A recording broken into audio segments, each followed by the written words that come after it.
Hello, everyone, and welcome to Let's Talk Business South Carolina. We are up to episode number 40. I'm your host, Rick Jenkins, and as always, we're coming to you from the Drum Creative Studios. I'm glad you've joined us. It's almost September, and September is College Savings Month. And that means, once again, I get to sit down with this guy, South Carolina State Treasurer Curtis Loftis. The treasurer is, of course, the state's banker. He manages and invests about $70 billion in public funds, but he also oversees the state's Future Scholar 529 College Savings Plan, which is one of the best of its kind in the nation, by the way. The plan has more than 225,000 account holders and more than $5.7 billion in assets. Mr. Treasurer, welcome to the show. It's good to be here. Thanks for having me. It is good to have you. You and I get to sit down about once a year to have this great conversation, and there is one thing that has changed since the last time you and I sat down to talk about the Future Scholar program, and that is that my daughter is out of college and my son is out of college, and we're heading into the future. Isn't that fantastic? I love it. I love it. It's interesting because I've been treasurer for 14 years now, Right. and we started off with people whose kids were in grade school. Yeah, and right. now I get this story, hey, they just got out. And Right. it was always great, as I say, and we had $150 left over Yeah. at the end of it. Yeah. So it's exciting to see people who are happy with your product. Right. Well, you know, I wish I had started saving earlier, and if I had to do it all over again, of course I would. But before we get into the Future Scholar program, let's talk about you for a second. Now, you have been the treasurer since 2010? I was elected in 10 and inaugurated in January of 2011. So you're in the middle of your fourth term. Yes. Is there going to be a fifth term? No. Yeah? You're not running. No, I never thought I'd last more than one term because, Right. I've gone after fraud, waste, and abuse pretty heavily. And so, Right. you strike the empire strikes back. Mm-hmm. But I'm still alive. But, I'll be 66 in a couple of weeks. And it's Enough time, is enough. It's time to move on. I don't want to be the guy they find in the chair in the morning. Right. Somebody said, well, you going to run for office again? I said, I'm going to run for the hills. Yeah. Well, I love it. That's a great way to put it, and I hope to run for the hills before too long. Let's talk about what you do as the treasurer. Now, as I mentioned in the opening, as the treasurer, you're kind of the state's banker, That's right. And so as South Carolinians, we look for you to make good decisions. We look for you to invest our money in an appropriate way, which I believe you invest about $67 billion in funds on behalf of South Carolinians. But give us an idea what the state banker does on a day-to-day basis. Well, let's see. Last night we had invested on behalf of state, local, county, and Future Scholar $50 billion, $100 million. Yeah. That was just last night. Right. So it's a big job. It's a big responsibility. Of course, I'm fortunate. I have great staff, and that's one reason I've stayed in office as long as I have, because it's hard to find people who are good at finance who will work in state government. But we've gotten around that, and I've got staff now that I can't tell you how happy I am. So we invest that money; it comes back. I think last year the amount of money we returned to state and local governments about $880 million, so nearly $1 billion. We'll probably break that this year. So it's important, and it matters a lot. Right. What does the state's credit rating look like? It's AAA. It's great. Yeah, Yeah. it's about as good as you do, right? That's right, and we work hard to protect it. It's a lot to it, but it's something that's important. We don't have much debt now. You got like Bruce Bannister from up here is your Ways and Means chairman. They've done a great job of paying for projects in cash. It's hard to do that. I watched that budget process. So we don't have much debt, Right. but the economy's not always going to be as strong as it has been. Yeah. And so we're going to have debt again. So to protect that AAA credit rating at a time when you don't need it is very important, because when you do need it, you can pull that trigger and you have all the money you need. Yeah, exactly. Before we get into the Future Scholar program, I do want to talk about something else, and I know that this is a passion of yours, and it is the Unclaimed Property Program. And we were talking before we came on the air, folks, a little bit about it. There is now over $400 million in unclaimed funds that your office has been able to return to the folks of South Carolina. And if I remember right, you said there's another $1 billion with the B, that is sitting there waiting to be returned. So before we get into what those funds are, tell me what that program is all about. It's for me, it's about as much fun as you can have as a working adult, right? There are parts of every job you just have. Giving money away. Yeah, Or to it's people, Santa right? Claus. Yeah. It's amazing how much money just gets lost, and I think history's showing me to be true about this, is that with everything going on an electronic basis, everything's done by email, by wire, by draft, people lose track. And I think the amount of money that goes haywire, if you will, is mushrooming, and we're starting to see that. We have, as you mentioned, well over $1 billion that's ready to be given back. Now, a lot of that will never give back because we can't find the people. They've died out. There are no heirs, that type of thing. But we regularly go off to New York, L.A., Boston, all the money centers, and other places outside the country. And we audit big firms. We make them send money that they owe to people in South Carolina. So it comes to us. We put it on the internet. It's a free search. You can go out and look for it, not just for yourself, but for your cousins, your buddies, your church, your charity. Right. And it's just a lot of fun. But where does these types of funds come from? I mean, it could be that you left and your cable deposit has been sitting there for 14 years or whatever, right? But I mean, it's so much more than that. But give us an idea of the types of places that these funds come from. We have people that we owe a quarter to, and we have people, at least one family I know of, it's $1.9 million. Yeah. So you're talking about inheritances. Remember the penny stock phase was Yes. in the 80s? Right. People bought a bunch of stock, and then they thought became worthless. Yeah. Well, some of it came back. Yeah. So we're finding hundreds and hundreds of thousands of dollars in people's account that they thought was gone. Right. And so you have everything from inheritances, your stock accounts, utility deposits, like you mentioned. It can be complicated insurance claims, with cars banging each other, all that kind of thing. So again, it could be just about any kind of money that you can have in your possession that doesn't belong to you. Right. So when we go looking for money, we go to mortgage companies, investment houses, power companies, people like that are the big ones. You have told me many stories over the years when you and I have had a chance to sit down and talk, and these heartwarming stories about being able to give money back to folks. So that's a great thing, and I'm sure, as you have said before, that it's one of the best parts of your job. But let's move on. It is September, almost September. That means football, but it also means that it is College Savings Month. Now, one of the best ways, and maybe the best way, to save for your child's education is through a 529 plan. And, of course, South Carolina's version of a 529 plan is called Future Scholar Program. But before we get into the South Carolina version of the program, just tell us about a 529 program in general. This is what I mean about all treasury work is not necessarily exciting. Yeah. We name things after IRS tax codes. So the 529 is part of the tax code. It's 529. It allows you to save money in a tax advantage way, and it's flexible. If all of government worked this way, we would all love government. It's like I said, it's flexible. You beat the tax man 3 times. When you put money in an account, that's a deduction, 100% deduction on your state taxes. And really importantly, is the money grows tax free. You don't have to worry about paying taxes as the money grows on you. So you could be 20 years you have that account before a kid gets to college and you need it. So that's important. Right. And then the third part of it is if you spend it for authorized expenses, which is a very broad category, at an accredited college or a tech school or a trade school or K through 12 private school. That's very important. K through 12 private school. It's tax free. You pull that money out, it's tax free. So you beat the tax man on 3 different occasions. I love beating the tax man. Yes. So a 529 program in general is one thing, but by golly, we do it really good in South Carolina. The Future Scholar Program is considered one of the best in the nation. Tell me why. When I came into office, I said, let's bulletproof this. Let's make it idiot-proof. I said, because I want to be able to go online and open an account myself. And I'm the perfect model for an idiot when it comes to technology. I like technology. And so that's what we've done. We made it so everybody can do it. And if you can't, there's an 800 number. They'll walk you through it. And if you can't, I'll come out and help you with it. But the last thing you want is me, right? But we have people in the office. We have people at a call center. They all speak excellent English. You don't have to worry about that. And we'll get you set up. The program now is up to $6.5 billion. And when we started with it, it was $1.1 billion.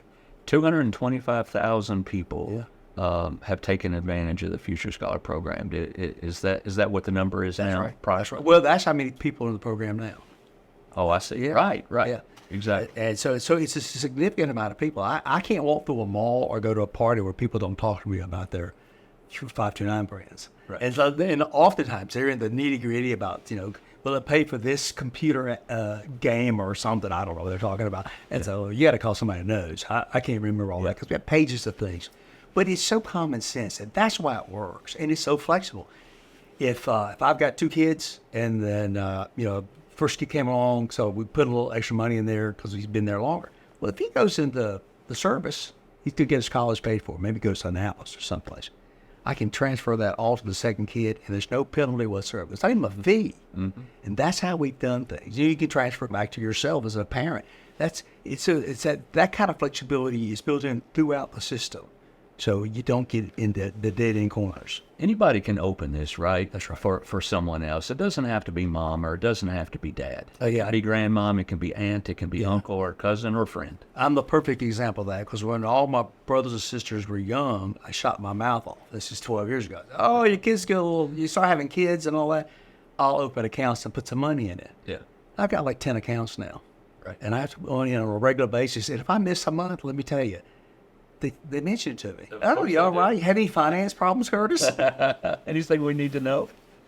I'm looking down here, and I didn't realize this in the last time we were talking. I'm not sure if I realized this or not, but there is an e-gift feature. And tell me how that works, because you brought up something that I do remember from the past about how you got a birthday coming up, and you can have friends and family e-gift the birthday funding for your college education, right? How does that work? Exactly. Of course, I'm kind of the extreme because I don't like to shop. I mean, this only shopping I'll do is stopping at the quick shop on the way back to Columbia. I'm not going to the store, but I can do it online. So instead of putting gas in my car and going to Walmart and paying sales tax and buying a blue sweater that the kid probably doesn't want or need, right, I can sit at home and with the computer, just e-gift it. It's a quick entry and put $100 or $500 or whatever I want to in that account. So that's a Christmas gift. And what I realized is I will give more money and a better gift when I e-gift as if I go to the store or something. Because you go from, you got an obligation, you're just trying to help the kid, got to do something, you got to make yourself look good because you don't want your sister mad at you. To I'm helping him get through college. And if you've got $500 in an account, 15 years later, if it's been making a certain amount of interest, that's a heck of a gift. Right. Yeah, they may not appreciate that more than a video game at this point, but one day they'll be glad that you did it. That's it. Right. That's it. Now, these funds are not only used for a 4-year school, they can be used for a 2-year school, but more than that, they can be used, as you mentioned earlier, K through 12 in certain circumstances, correct? Yeah, they're used for tuition at K through 12. For some reason, they don't allow like books and things. I don't know why that is, unless it comes in your tuition, I imagine. But tuition for K through 12, even Christian schools, things like that, all of that's covered. So that's really important. Since COVID, what we've seen is people like to keep the kids closer to home. Yeah. Keep a little closer eye on them. So especially if their church has a Christian school there, they put them right there. But it doesn't have to be a Christian school; it could be any of them. Trade schools, tech schools, any accredited college in the country, which those would be. Even apprentice programs, which is something that the federal government's wading into now. But you can use that if you were to get one of those. When did that start? The apprentice? It's probably been through the Department of Labor 4 or 5 years ago. It did. And then they put it into law. And it hadn't been used much. I think it's mainly used in the northern states where they have union programs. Nobody's quite sure about it. I go to these conferences, I ask, and people go, oh, I'm not quite sure.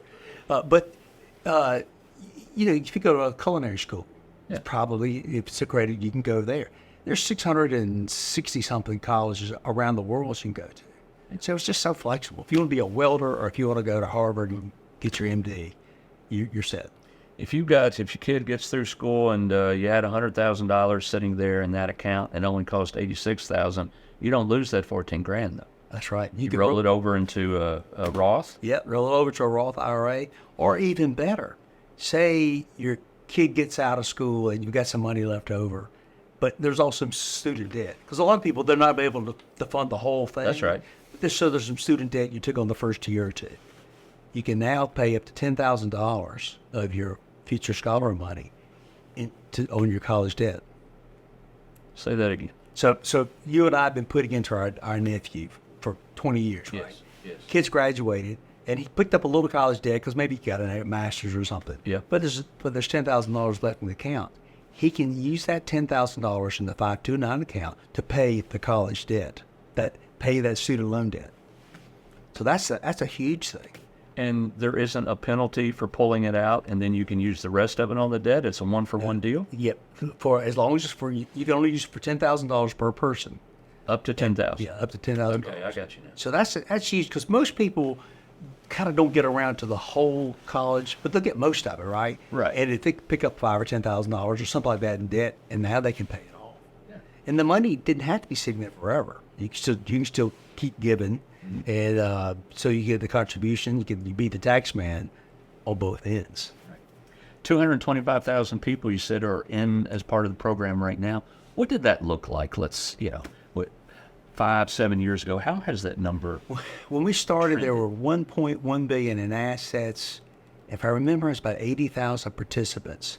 And it's hard for us to get that mass of assets because it's not like retirement. You hit it every 20 years or 15 years or 10 years, depending on how long. When we first started, the average person going into the program was something like 10 years old. Yeah. And now we've dragged that down to about 3 years old, which is what we want. Because the longer it's in, the more money it is, right? And so that makes a big difference. And it just is exciting because college is too expensive. Part of my job as banker for the state is I bank the colleges. And, they come into the office and we have great relationships. And for 30 minutes, we're talking about their business. And then we shut the door. Yeah. We run off the rest of the staff. And we talk about why is it so daggone expensive? We can't change it for now. And it's probably just going to keep getting more expensive. So we've got to save money on our own. Yeah, I hear you. Yeah. Curtis, before I let you go, I'm going to get you out of here on this. I want to talk about one more thing before you hit the road, and that is the Palmetto ABLE Savings Program. And I wasn't overly familiar with it, and so I'm going to read this right here, but it provides people with disabilities a way to save and invest while maintaining eligibility for needs-based benefits. Tell me about that program. It's a newer program. It's from the federal government, of course. The state has adopted it, and I need to make sure that folks understand, like for the 529 plan, the state did not have to adopt it in the way they did. The state, which is the General Assembly in this case, they made fantastic choices about how to adopt that and then give it to the treasurer to run. Right. The same with the ABLE program. That's the 529A. And ABLE stands for A Better Life Experience. I think that's what it, yeah. And it's a 529 for folks who have some type of disability. Not every disability qualifies because they're bringing the program on or some age limits and stuff. But say you have a 15-and-a-half-year-old kid, he can't drive because he's autistic, but you work a full-time job. Mm-hmm. You could Uber him to his doctor's appointment, and that would be covered under this ABLE plan. It's designed to help people be able to manage the life experience of folks with disabilities. So make sure you have the kind of therapies you need. Make sure you have the equipment you need. If you need special computers because you don't hear well or see well or whatever, that's what it's designed for. Now, you can also use it in college, don't get me wrong, but it's wonderful. And it's something that's kind of touched me here recently because all of a sudden I have friends and who are kids and grandkids who have more issues than they thought, and especially with autism. And I want to really get active with it in the last 2 years because there's just not enough aid out there for families who have children with disabilities. Does it work the same way as the Future Scholar Program in the sense that anyone can put into it? Yes. You can e-gift in the same fashion. Yeah. All of those programs are kind of the same. Right. There's a little bit difference, like we don't do the investing as quite as aggressively because you're probably not going to keep the money in there as much. Oh, but the single most important thing, if you're in a qualified ABLE program, which is what we run, that money, no matter how much money is in that account, does not count against your eligibility for your federal or state benefits. Mm-hmm. Most of the time, if you've got say an 18-year-old child with autism, he couldn't own a house. That would take him out of the benefits. Or he couldn't have $25,000 in the bank, he wouldn't be able to qualify for a lot of benefits. But if it's in an ABLE account, it does not matter. It is specifically outside of that. So it allows people to be able to accumulate some cash for their kids. Now, as this program ages, and there's an age limit now, it might be 40 or 30, I'm not quite sure about that, but there's an age limit. But they keep allowing older people to get into it. So at some point, it'll be everybody. But a lot of parents look at this and they say, well, we don't have enough money for a trust, which well-to-do people could do. But we can put money in this account, and we've beaten the tax man, and we also can get used for all the kind of experiences that our child needs. So I can't tell you how many people have told me it's wonderful, and it just lifts the burden off of so many people's hearts. Right. And you and I can give to our friend who's got an autistic kid or whatever the handicap or disability might be. We can give to them, it's tax deductible to us. Right. And again, it lifts that burden off of them. I love it. Curtis, we just talked about 3 areas of your job that I believe anyone would enjoy doing. That's just 3 fantastic parts of your job as the state banker. They're the fun parts. Yeah. Now, we also have spreadsheets that are 500 pages long. Well, of course you do. Of course you do. But it's really heartwarming stuff, and I always enjoy talking about it. Thank you for joining us. Folks, that is South Carolina State Treasurer Curtis Loftis. Appreciate you joining us on another episode of Let's Talk Business South Carolina. We will see you the next time.